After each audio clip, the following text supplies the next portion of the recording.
It's very important to save places where wild, free animals live.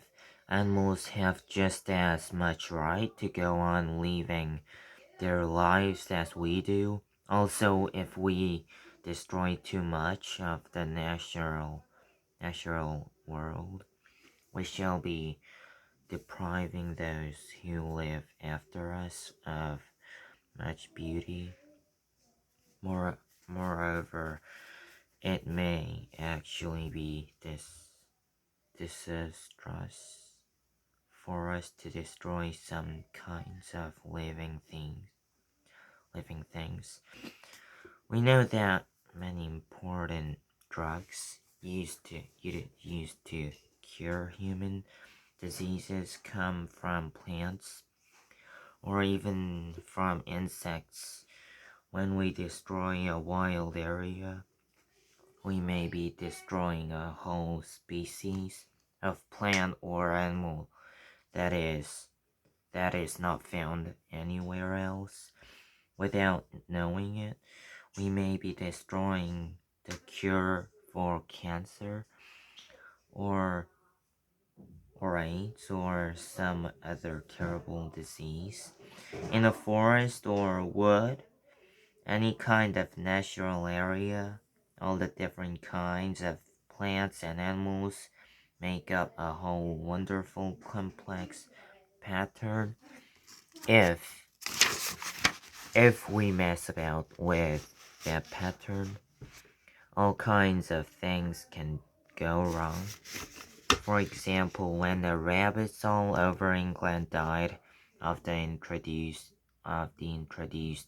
rabbit disease, myxomatosis, the foxes didn't have much left to eat, so they began killing the farmers' kitchens.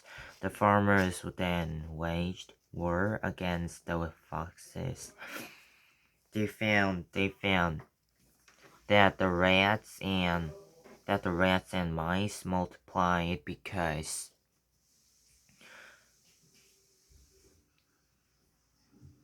because there were no longer any foxes left to hunt them. The rats and mice destroyed the farmers' grain in the fields and in their stores. The farmers end up losing as much or more of their crop to rodents as they had lost to the rabbits.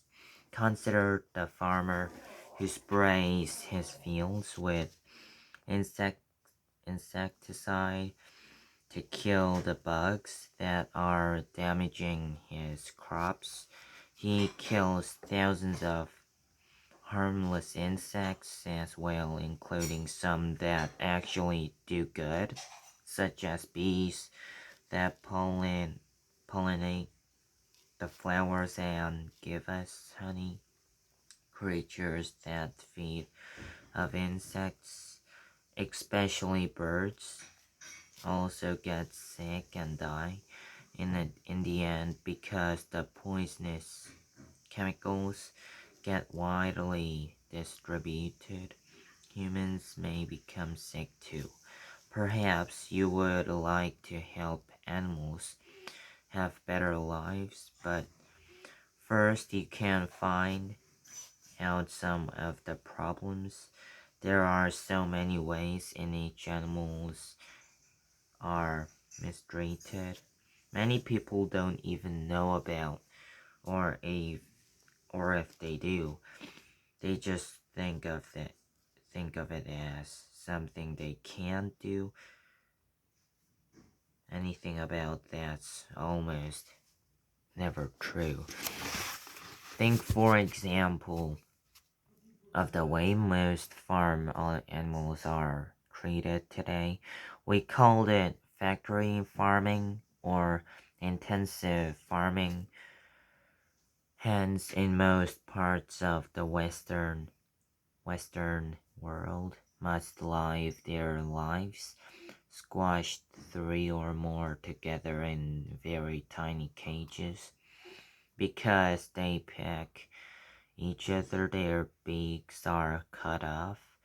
It hurts pigs who are as intelligent as most dogs are crowded together in the same way, with no opportunity for rooting about in the ground.